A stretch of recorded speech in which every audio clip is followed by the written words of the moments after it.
All right, I'm gonna calm down for the purposes of this video. And this is a continuation about the Revolt TV summit panel discussion that they had with T.I., Candace Owens, Killer Mike, and a bunch of other no-name people that were up there on the stage that I didn't even know who they were other than Tavis Smiley. And there's a couple of things that I thought were problematic about the whole thing.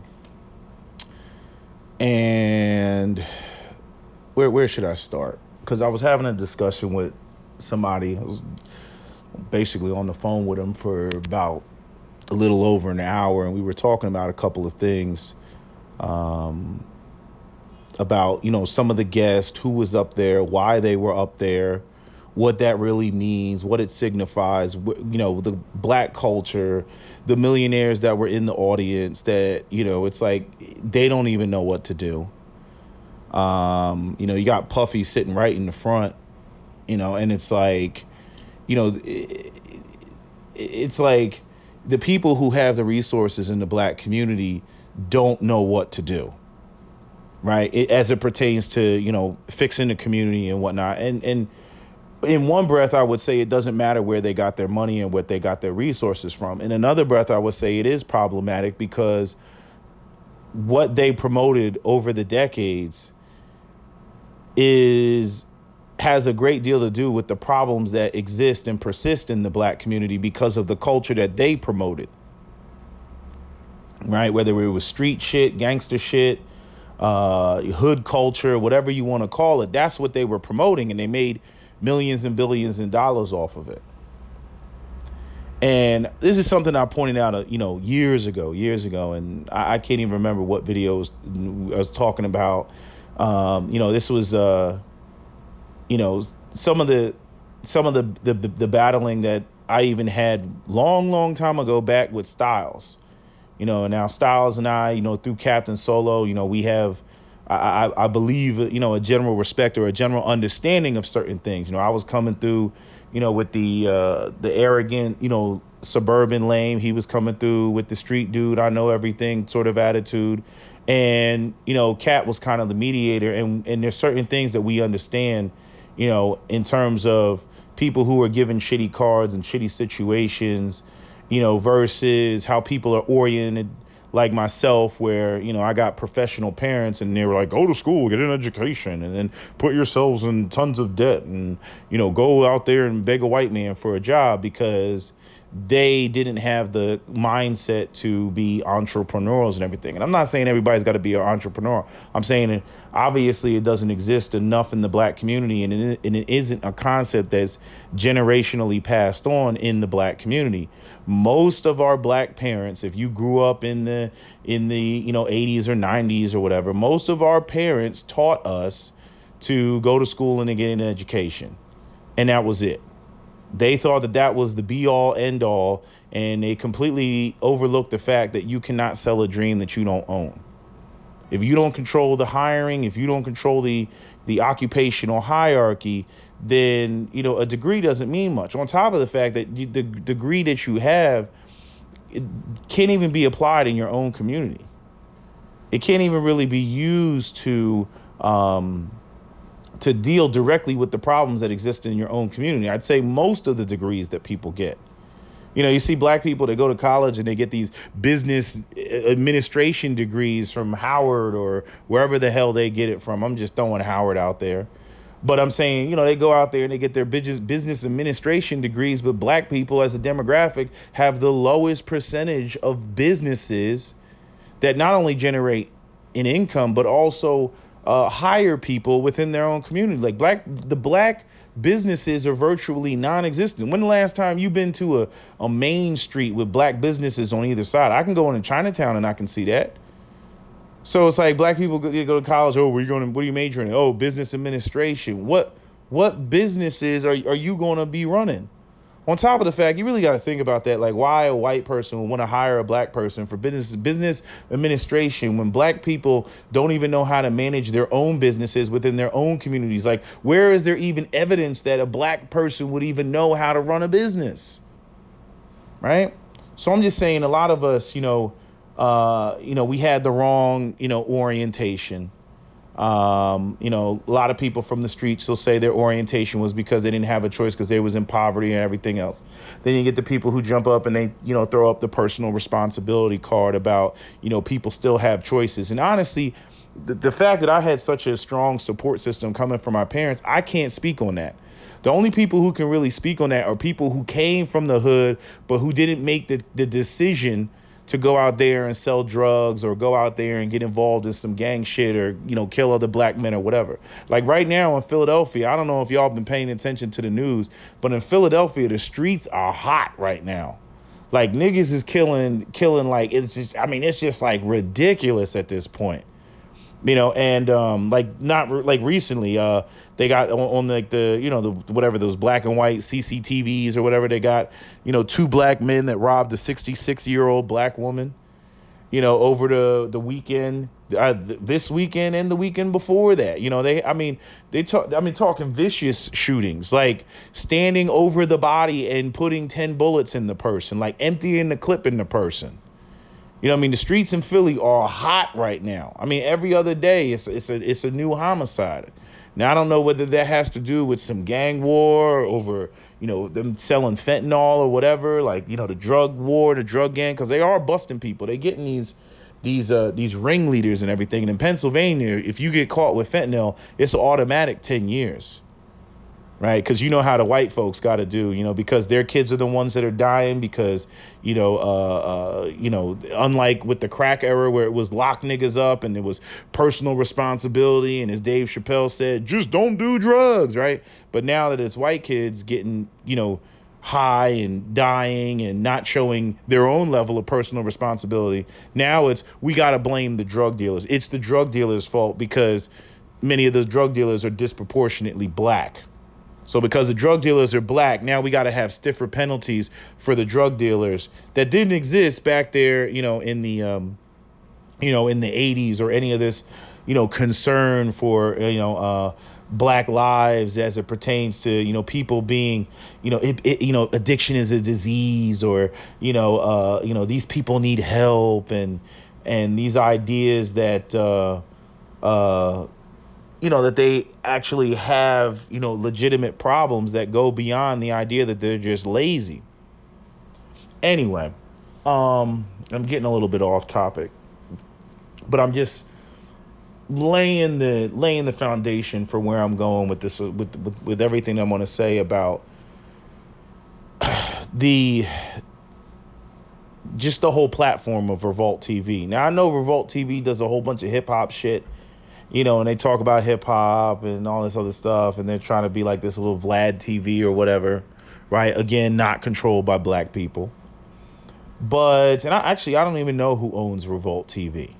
All I know is, I'm seeing all these, every time they have these like mediators or these like, there's always these people that are not black that somehow have hip hop credibility or DJs or something that are always the mediators between, let's say, two black men having a conversation. You ever notice that? Whether it's Vlad or whether it's, some other non-black person, they always have these like non-black mediators, in there. It's kind of like, with TJ Khaled, and it's like, nigga, what the fuck do you do? Like, what is it that you actually do? Gets a whole bunch of artists, puts them on an album that he didn't produce, and then, just screams on the mic, DJ Khaled, we the best, right? And it's like, where is this person coming from? Why are they making so much money off of black people? Again, black people not controlling, their shit once again, right? Which leads me to another whole point when it comes to, having these black artists that come up there and want to talk about, where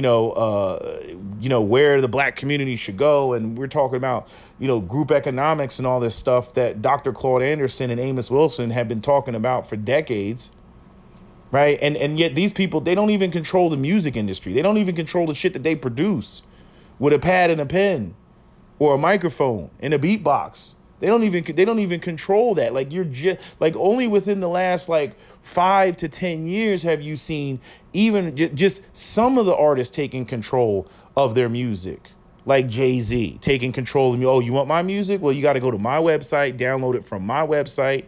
You know, some people took advice from what Prince was telling people about how he got screwed in the 80s as it pertained to, you know, controlling his music.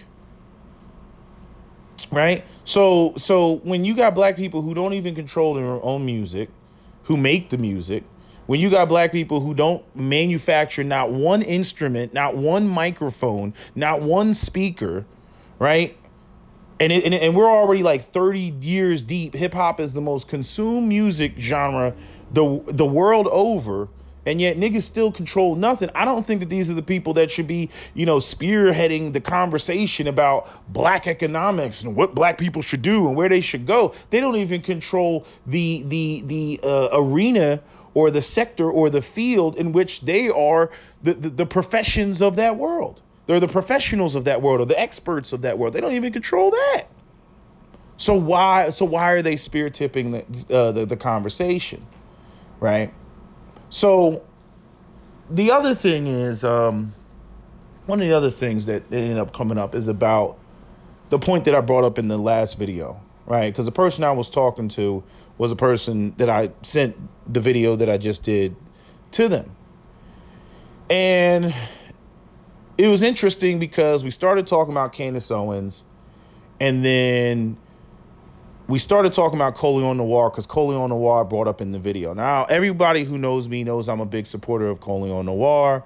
I've been following Colion Noir since, since he was doing basic gun reviews, since before the NRA even picked him up. He was just a black guy on the internet, you know, doing gun reviews, and I was like, yeah, you know what I mean? Like I had. You know, I mean, I got into guns in the early 2000s, but I'm saying, you know, I only had one pistol then, and, you know, I have like an arsenal now, but I'm saying, there was no black person for me to go to. You know what I mean? So I related to him because, you know, his journey with guns was the same as my journey with guns. You know, I think he did a video where he talked about how he had to hide his gun underneath his bed so his mom wouldn't find it. Yo, that was me.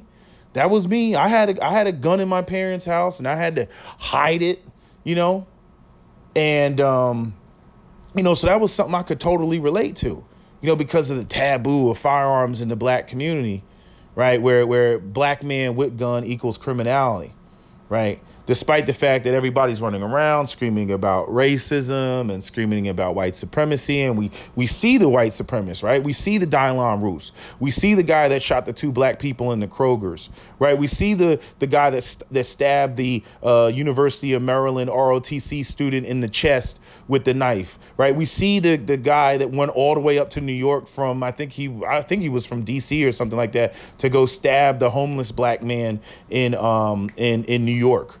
Right. We see these incidents, of violence. Right. And, everybody's talking about it now. Donald Trump, this white supremacist, white nationalist, that. Right. So, it's amazing, in my, waking up about the Democratic Party, which took time. It didn't happen overnight. But, again, when I started becoming more knowledgeable of firearms, and then I would sit there and I would watch MSNBC and CNN, and I'd watch them blatantly lie about firearms, fully semi-automatic. I'm like, damn, if you lying to me about this, what else are you lying to me about? Then on top of that, I'm like, well, if there is a rise of white nationalism and white supremacy, why as an African American, with the history that African Americans have in this country, why would I want to give up my last line of defense? Why would I want to give that up? Why aren't more black men involved, in the legal ownership of firearms to not only protect themselves from threats outside the community, but threats inside the community? Like what we see with all the Ray and Pookie and black men running around, young black men running around killing each other. That is further reinforced by the type of lyrics that T.I. put out there, or any of these other black male artists put out there. Right? Because that's where it comes from. I remember T.I. in the early 2000s. What you know about that? What you know about that? I remember that.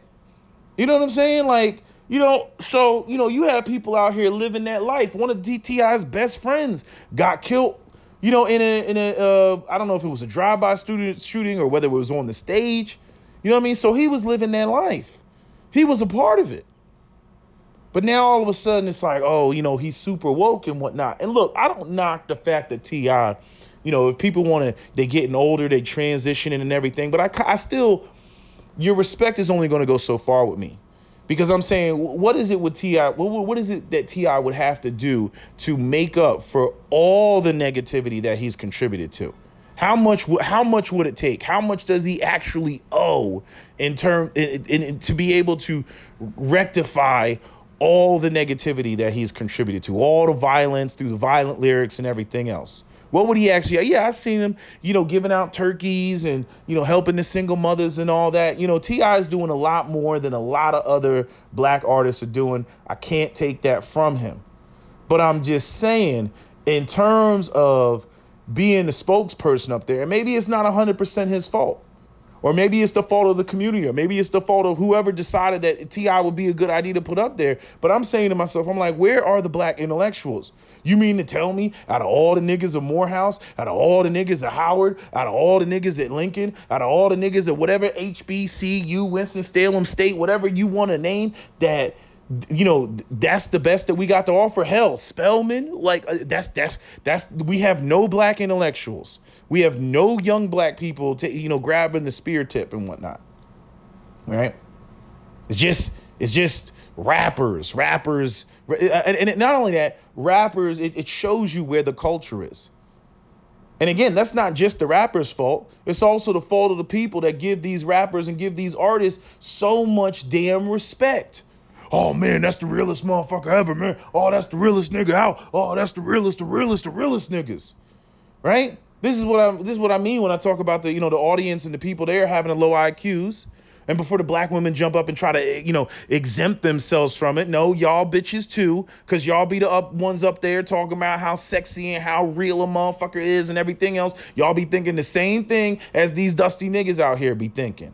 Y'all be sitting there, even y'all bougie bitches, even y'all I got degrees from Spelman bitches. Y'all be sitting up there and looking at T.I. like that motherfucker sexy. Okay, so y'all support it too, which I've said before is the most difficult thing to do in the world, is try to get these young black men on the proper path. And you got women that are throwing the pussy at guys like T.I. And then they turn around when you have a situation like the embodiment of T.I. or the embodiment of a Future, and they go out there and they having multiple babies, or they on some trying to imitate Future or T.I. without having Future or T.I. money. And so when they're out there and they're, operating like that, your average run-of-the-mill black men, they're trying to be like an imitation T.I. And then they out here getting women pregnant and not being fathers to their children and everything. I'm like, you all do contribute to that by supporting that. But then you turn around and then you exempt yourselves and try to play this, oh, black women, we're the victims and we're out here and we want hypergamy. I'm like, bullshit. Y'all just as guilty. Y'all hands is just as red and covered in blood as black men's are. You support this shit. You know what I mean? Find me a drug dealer, find me a D-boy, find me a black criminal, and all of them got women on their nuts. All of them got girlfriends. All of them got baby mamas, more so than the educated lames. Now, I'm not saying that the educated lames don't have their own problem or their social awkwardness or whatever and whatnot.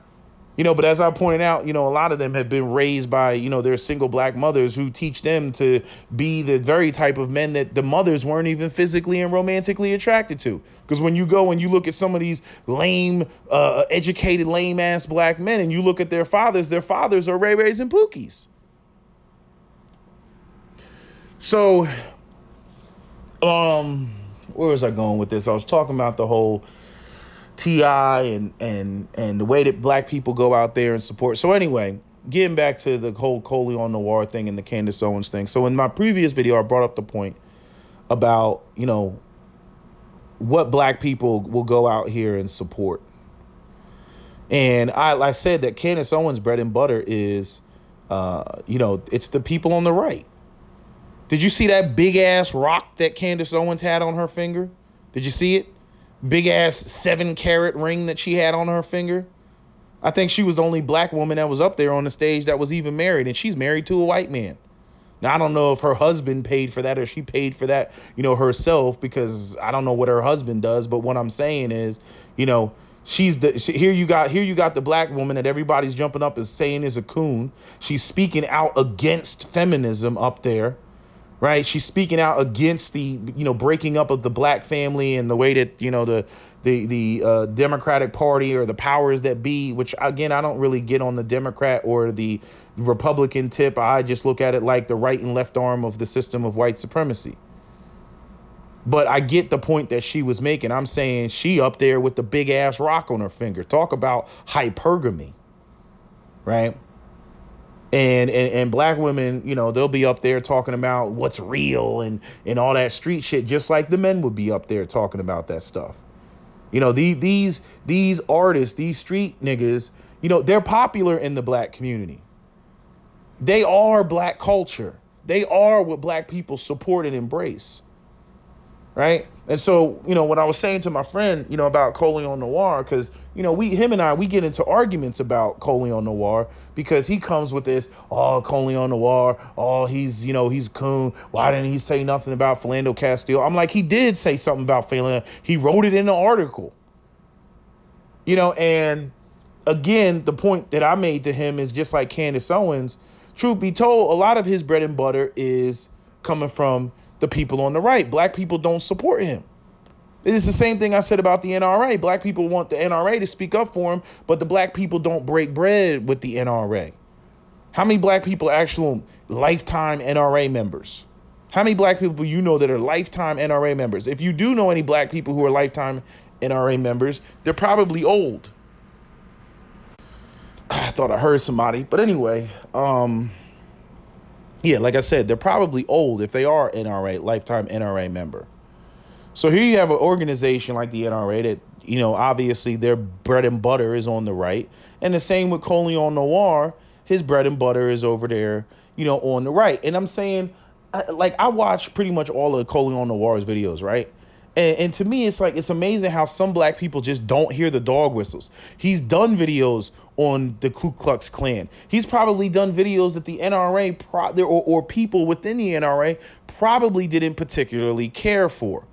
But, as I've stated before, there were probably some people in the NRA that are smarter than others and understand that they're losing the cultural war and that they needed somebody like Coleon Noir to say, hey, we're not that racist organization. Personally, I think they needed a lot more diversity than that. They needed probably an Asian shooter or a Hispanic shooter. They should have been doing all the same stuff that the people on the right are doing, where they form these rainbow coalitions and, oh, look how diverse we are. The NRA didn't do that.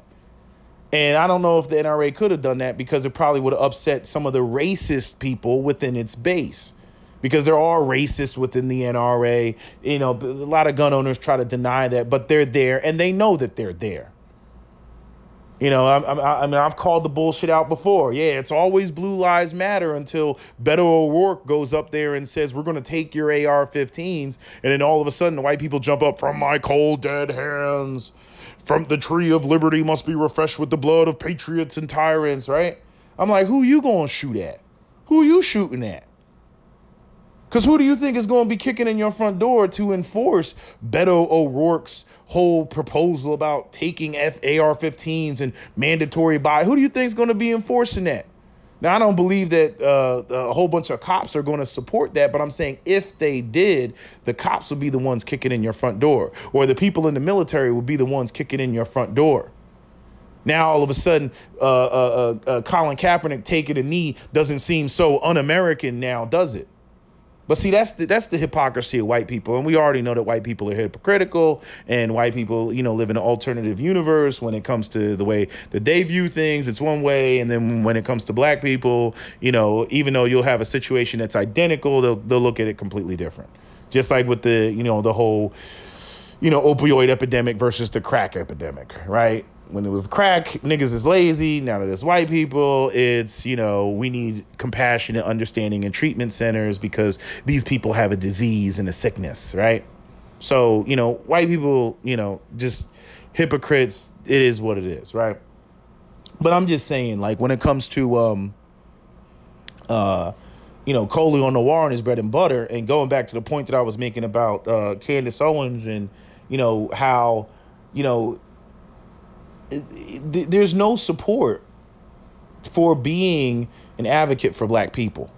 There's no financial support. White people put their money where their mouth is. You know what I mean? I've watched the comment sections of Coleon Noir's videos, and when he throws those dog whistles out to black people, like, hey, we support the Second Amendment, but black people, defend yourselves. You know what I'm saying? Like, when he puts them dog whistles out there, or when he does a video, like, he can do a video about, white people and interview a whole bunch of white people about the Second Amendment. And white people, they get on his page, they're like, yeah, they get all excited, right? Soon as he goes into Chicago or Detroit or any black community and does a video, right, balancing it out, the white people lose their shit in the comment section. Now, what I will say about the white people is white people are a lot more pragmatic than black people. And this is what I was talking about when I talk about black people being emotional and why I agree with what Candace Owens said. See, white people put their money where their mouth is.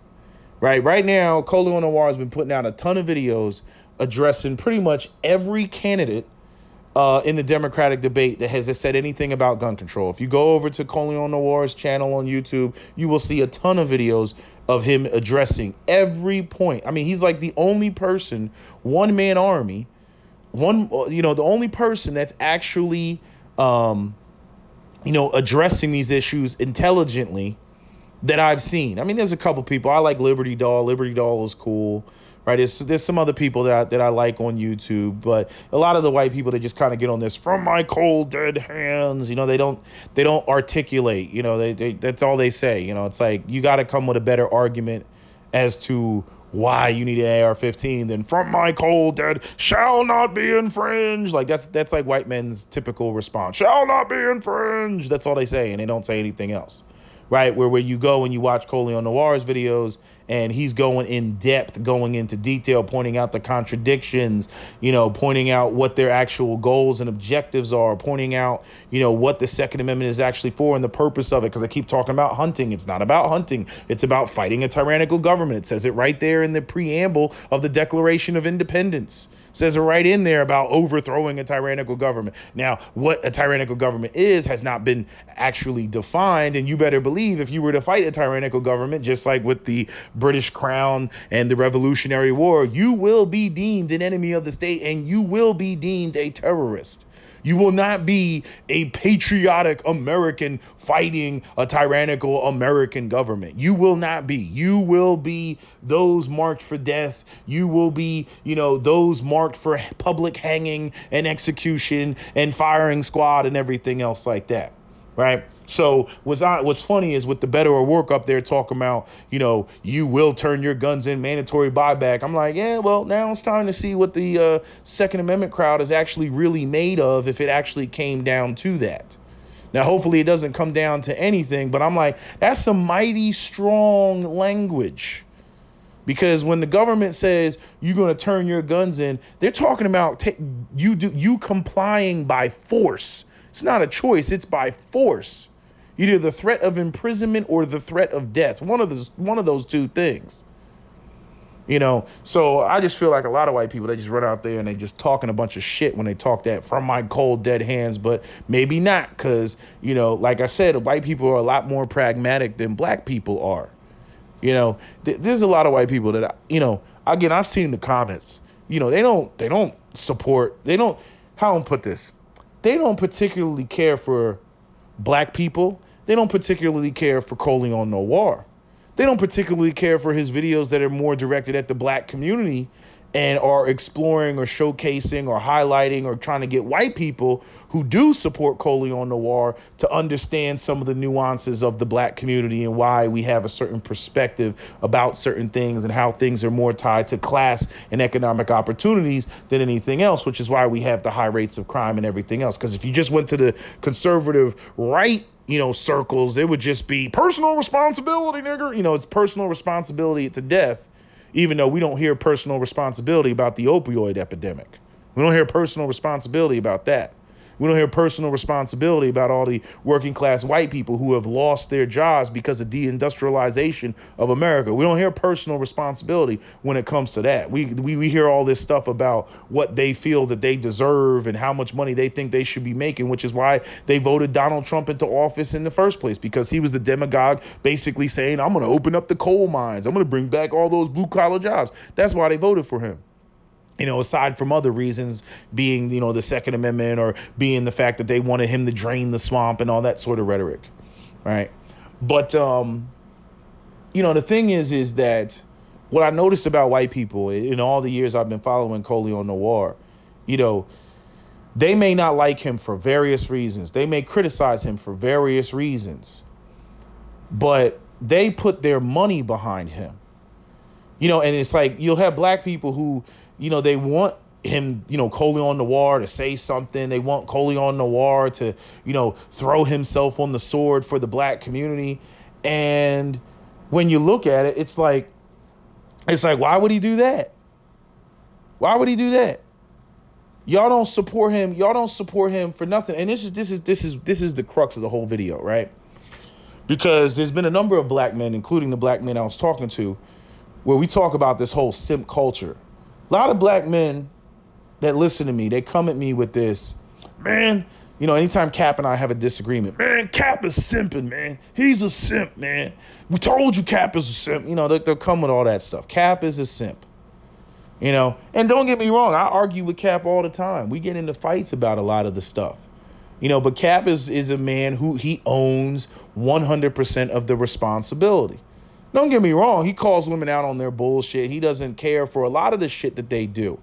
But he recognizes the fact that a lot of the shit that the women do could easily be shut down by black men if black men did the right thing. If he's going to check a bitch, if he's going to hold a chick accountable, he's going to hold them accountable when he stands in the light of righteousness. They're not going to be able to say anything to him. Okay, and he's had women, who he's dealt with in the past come back to him and apologize to him for how they treated him when they recognized, like, damn, that was the best guy that I had ever been with. Because after that, they ran out there and they got with a whole bunch of Ray Rays and Pookies and everything else and got dicked over and pumped up full of a bunch of babies. And they're sitting there looking back and saying, damn, who was the guy who treated me the best? Damn, it was Cap. And in their maturity, at damn near 50 years old, they give them a phone call and let them know that, hey, I don't know what the hell I was on. Okay. But, one of the things that, Cap and we've talked about is this whole idea of the anti-simp culture. And one of the things that I've recognized, and this is one of those cases, is how anti-simp culture has spilled into other areas when it comes to black people, right? And it's not just anti-simp culture isn't just, the way in which black men treat black women. Obviously that could be argued for, but I'm saying it's also the way that black men treat women, period. Oh, man, fuck that, man. I ain't doing nothing for that bitch, man. Man, fuck that, man. That's simping, man. You simping, man. Which ultimately comes down to I shouldn't have to pay for X, Y, and Z. I shouldn't have to put resources for the outcome that I want, right? Like, black women are fat, but black men as a collective, it's not like we're out here, building, supermarkets and getting rid of all of the food deserts in the black community and the supermarkets that aren't controlled by black men that have, cheap high fructose corn syrup, like right on the front, in the front aisle, all the cheap, on sale stuff. Right. There's no fresh produce. There's none of that stuff. So all of our black women are eating all this fattening food. Right. And then on top of that, we got no gyms. It's not like there's, Jamal Gymnasium or something like that in the black community that black men have established in the black community. Right. And I understand that there's more to it. The whole aspect of, the economics of the community and multiple businesses and the safety of the community, going back to the Second Amendment. If it was up to me, I would have black men with AR-15s in some of the worst communities in the black community every other block. And the drug dealers would just leave because they'd be like, hey, we ain't fucking with them niggas with the AR-15s and that body armor. I would have black men out there. And then not only that, I would have the black businesses in those communities, or the ones that we were trying to establish, I would have the black businesses in those communities. They would be paying a tax, a defense tax. Right now, obviously, it's not going to be like the mob, like shaking people down, compulsory and everything else like that. But I'm like, nah, you going to pay this tax so I can have these black men out here from sun up till sundown, making sure that these streets are safe, making sure that nobody's out here, or even round the clock. Okay, so that we can have armed security out here, because Ray Ray and Pookie, they don't want that type of trouble. They like, man, fuck that, man.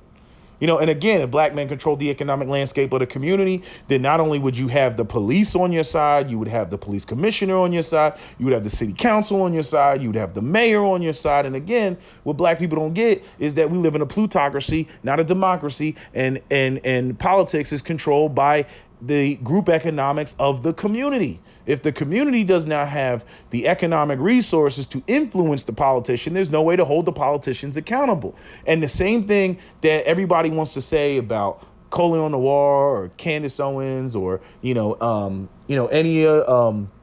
NRA or whatever, I'm saying all these other people do not get their bread and butter from black people. They get their bread and butter from other people, namely white people, people outside the groups. So that's who they answered to. Okay, we saw that everybody's jumping up and down saying that Killer Mike is so profound. Let me tell you something. What Killer Mike said was beautiful. The problem I have with Killer Mike is the fact that I watched him bitch out when it came to him having that discussion with Colion Noir, and then I don't know who came through, his overlords. He talking about kill your masters and everything. But since Killer Mike gets a lot of his bread and butter from them same liberal white folks, them Bloomberg white folks, okay, or them Bloomberg Jewish folks, okay, since they didn't like the fact that he's had a sit down with Colion Noir, and that's the other side of the aisle, Killer Mike backed out like a little bitch, and basically threw Colion Noir underneath the bus, like, oh, I don't associate, and the NRA, and they did this. And then Colion Noir put out the complete video of the discussion. Like, there wasn't like the NRA took it and broke it apart and snipped it up and everything else like that. It was two black men talking about the Second Amendment and self-defense in the black community. And because Killer Mike's overlords didn't like that, he bitched out when he went up there with AM Joy or Joy Ann Reid, whatever the hell her name is, on MSNBC, like a little punk. And so now that he's up there on Revolt TV, and now he want to, just tell everybody to shut the fuck up and everything. Yeah, everything he said was, I agree with. It's 100% cool. But I'm saying Killer Mike as a person, I'm like, nah, nigga, you lost points with me on that shit when you went up there and you bitched out and you threw what was supposed to be your man, because they looked like they was cool, was supposed to be his man, Colion Noir, on some Second Amendment shit. And I'm saying you already don't have enough black men out there that support the Second Amendment like that publicly. You know what I mean? And then you just leave them out there like that. I don't really have any respect for that. So that's my personal beef with Killer Mike. As far as I'm concerned, Killer Mike showed his true colors, and it's very hypocritical for him to sit up there and talk all that kill your masters type of stuff when we saw when it came to that, he must have got a phone call or something. He's sitting there, and to our march for our lives, children. And I let the NRA use me 2 weeks before your march or some bullshit like that. I saw y'all saw the clip, and there's a lot of people who called Killer Mike out that in the comments section. Okay, but see, people done forgot that. Okay, I don't forget that because, again, I fucks with the Colion Noir YouTube channel. Okay, so I remember that because I was like, what is he doing? I was like, oh, don't tell me he gonna bitch up. Then he go up at MSNBC and then just start shucking and jiving like a beta male, for the matriarchy, with AM Joy and all them black women on MSNBC. I'm like, this was a discussion of two black men talking about armed self-defense of black people. First off, black women, if some shit goes down, they ain't even gonna be the ones picking up a damn rifle. So why the fuck are they even in the conversation? Why do we even care what they gotta say about the shit? So I had a problem with that just right off top. That was my biggest issue, because I'm like, this is two black men having a conversation, two grown ass black men having a conversation about guns, and all of a sudden AM Joy or Joy Ann Reed, whatever the hell her name is, now all of a sudden, she comes through and starts browbeating Killer Mike, and he starts backpedaling and groveling like a little bitch ass. But then he gonna get up on Revolt TV and get all loud. You know them niggas. You know them niggas. Them niggas that will get loud with other niggas, but then they won't get loud with women. Right? Which you think it's the opposite, right? We all know the opposite, right? You know the guys that get loud with women, but then don't get loud with dudes. Killer Mike is the type that gets loud with dudes, but then doesn't get loud with women and grovels to women in areas that, seriously speaking, women should stay the fuck out of, because this ain't about you.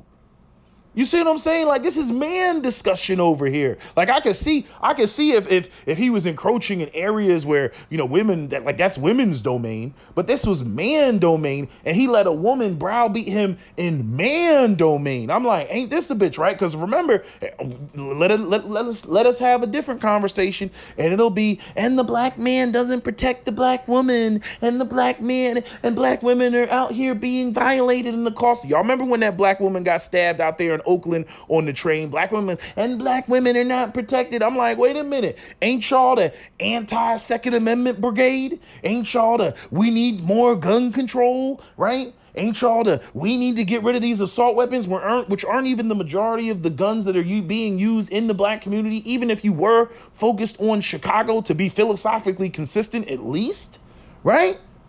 So AM Joy sitting there talking about the assault weapons ban. I'm like, that ain't going to do nothing for Chicago. That's all handguns. But anyway, the point I'm making is black people don't put their money where their mouth is. And I really do believe that this anti-simping culture spills into other areas where when it comes to Candace Owens, black people want to see her bend over backwards for black people. But I'm like, but black people ain't the reason why she got that 7-carat ring on her finger, right? They want to sit there and they want to, talk, about, Coleon Noir, he don't do X, Y, and Z or say X, Y, and Z. But I'm like, but you don't go over on his website and buy his amosexual t-shirts and, all his paraphernalia that he uses to support himself and stay independent. Everybody who's selling stuff online on YouTube is basically trying to stay independent. People who are selling, you see this with pretty much all of the gun channels. It's not just Coleon Noir. All of the gun channels on YouTube have been demonetized, and they have to be supported through either Patreon or be supported by selling merchandise, right? And here you got one of the only black men that actually has one of the biggest voices. He's got 1 million subscribers, and black people don't support him. And yet black people sitting around, they want to talk about how, there's this impending doom and Donald Trump is a problem and white nationalism is a problem and white supremacy is a problem, right? All this stuff is a problem. And yet black people are no closer to defending themselves than black people were coming out of slavery. No closer. Black people should be the most staunch Second Amendment advocates that there are, on top of being economic capitalistic tyrants like Chica Onyanyani wrote about in the book Capitalist Nigger. But we're none of the above, just none of the above. And mainly I'm speaking to black men when I talk about our, anti-simp culture, because I can point to several examples where black women will put money behind, that which they support.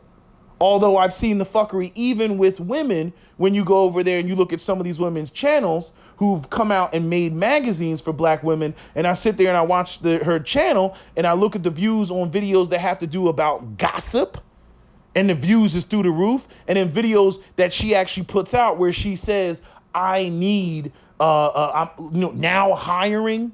I need some people so I can, some editors and some other people and some writers and stuff like that. The videos views barely crack 10,000 views, but all the other videos, 50,000 views, 60,000 views, 100,000 views. Oh, let's talk about Jill Scott and what she said about some nigga dating some white woman. Tons of views.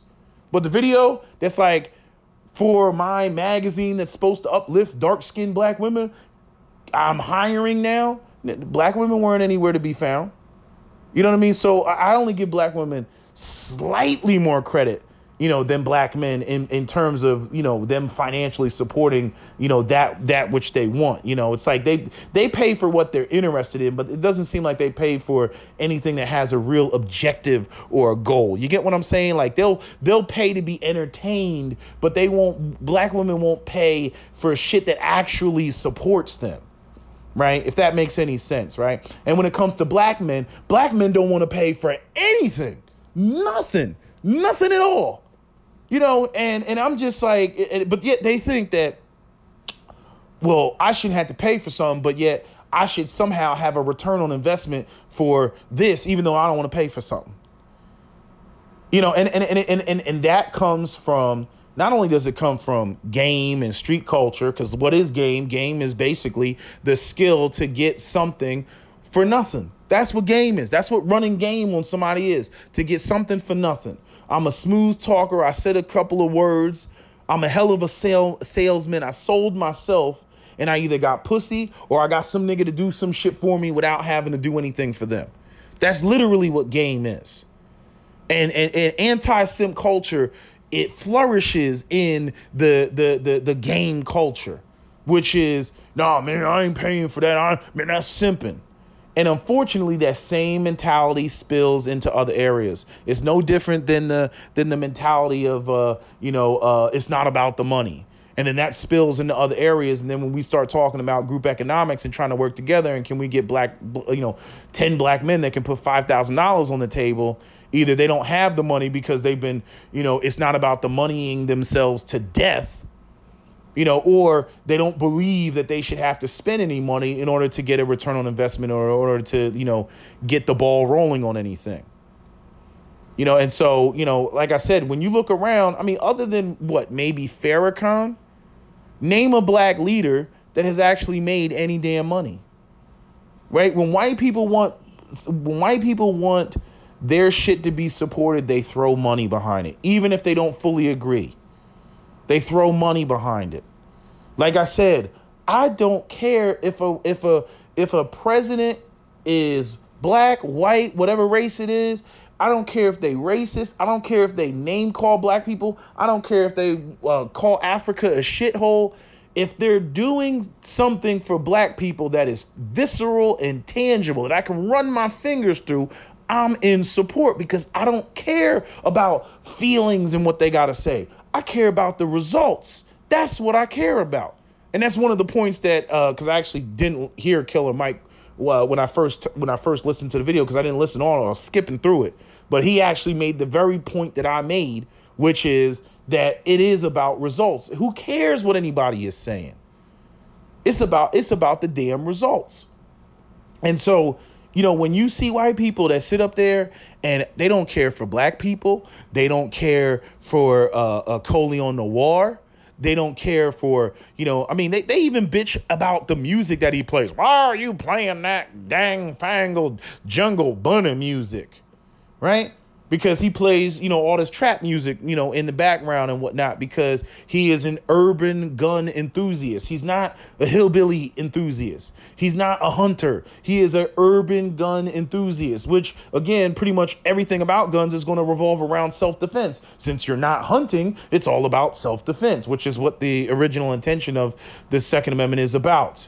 Right? It's about self-preservation and preserving your own life, which ultimately equates to what? Self-defense from anybody, whether it's an individual person or whether it's a tyrannical government. Right? So, I'm just saying, like, white people, when it comes to Coleon Noir, they put their money behind him. They're like, wait a minute, he's up there and he's saying all this pro-second. Go ahead, go click on any of the last 10 Coleon Noir videos and read the comment section. I bet you will find about 15 comments that say Coleon Noir for president. You see? Because they like what he's saying. And that's what white people do. That's what black people don't do. White people are far more pragmatic than black people. I can't express it enough. I can't say it enough. They're far more pragmatic than we are. They let some white people start fucking with Coleon Noir now with all the Second Amendment stuff going on. Leave that nigger alone. That's our nigga. That's one of the good ones. Leave him alone. He get let the cops start fucking with Coleon Noir and hey, get your hands off of him. Blue lives matter not today. You know, like I'm telling you, they would not have it. They would be like, that's our nigger. You leave him alone now. Right? But when it comes to, black people, let them find a tweet about that you said 20 years ago. Carl is canceled. Cancel Carl. Like they just canceling everybody's canceled. And it's like, even if they were doing positive things for the black community, right? I don't think that T.I. should be the spokesperson for these black intellectual conversations that we're having about the black community.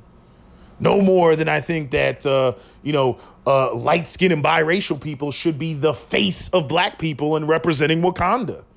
They can be in the black community. They can participate in the black community, but I don't think that they should be the face of it, especially when you're trying to challenge white supremacy and everything that white supremacy has done to the black community in terms of why we elevate light skin over dark skin. If you're trying to correct that and put up corrective promotion, then you should put the image up there of dark skin and promote the image of dark skinned black men and black women, right? And they should be the standard, right? It's a very easy concept to understand. You don't put up there that which you are not advocating for, which is why black women right now are having the problem that they're having with the whole LGBT and all these transgender women and everything. That's black women's fault. Black men ain't got a damn thing to do with that. Okay? Because as you can see, black men, we don't embrace, transgender men. You don't even hear us discussing it. It's not even a topic of discussion. They already know what time it is when they come around black men. They already know that's not going to happen. You got niggas running around, killing and shooting and stabbing each other up. They're like, man, fuck, hell no. Well, see, women, they over there with their feelings and their emotions, and they want to promote this idea of positivity and everybody's inclusive and everything, and they do it to their own detriment, right? And I already said why the women are joining, the feminists especially are joining forces with the transgender women and LGBT community, because all of them have the objective of smash the patriarchy.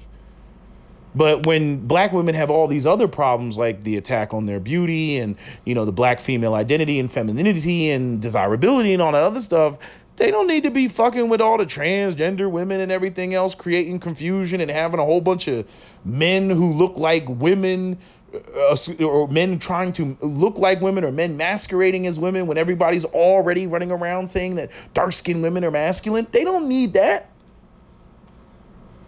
You see?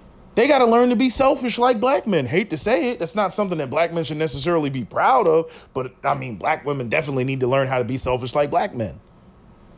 If they're going to correct all the things that need correcting as it pertains to black women. You see? So again, I'm just highlighting the fact that not only do we not put money behind, that which we claim, we advocate or support or whatever. But, we get real stupid where we're not selfish where we need to be.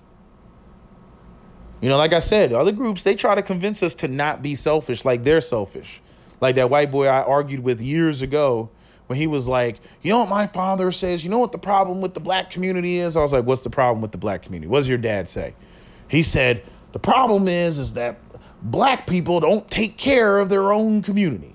And I was like, you know what? You're 100% right. I couldn't agree with you more. And that's why we need to have black banks and black businesses. And, I just started rattling off. And he was like, that sounds like reverse racism. I was like, so let me get this right. So you say that I should show some personal responsibility by cleaning up my own shit. And then the minute that I clean up my own shit, or even in the blueprint phase, talking or discussing about cleaning up my own shit, now all of a sudden that's reverse racism because it's excluding you. Let's be real about it. That's really the problem that you have. See, what you want to be able to do is you want to be able to basically when my house is on fire and I come knocking at your door, you tell me personal responsibility, sorry, and slam the door in my face. But then when your house is on fire and you come running to my house and I open the door, I'm supposed to let you in and give you shelter because your house is on fire. You see, like, it don't work like that, homie. It don't work like that. You see.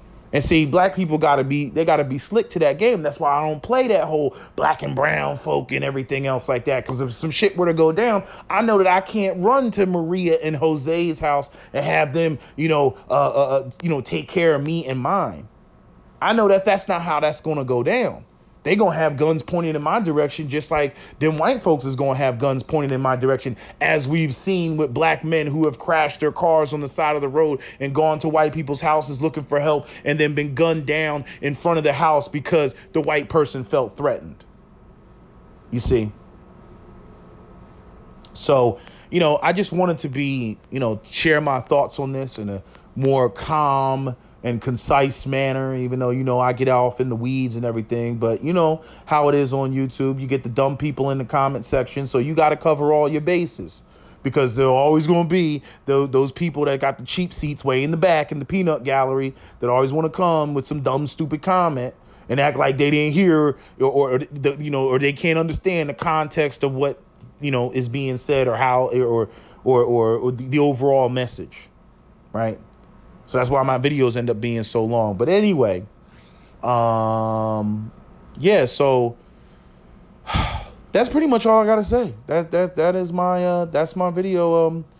SWP out. That's my video. New Jersey gun laws out.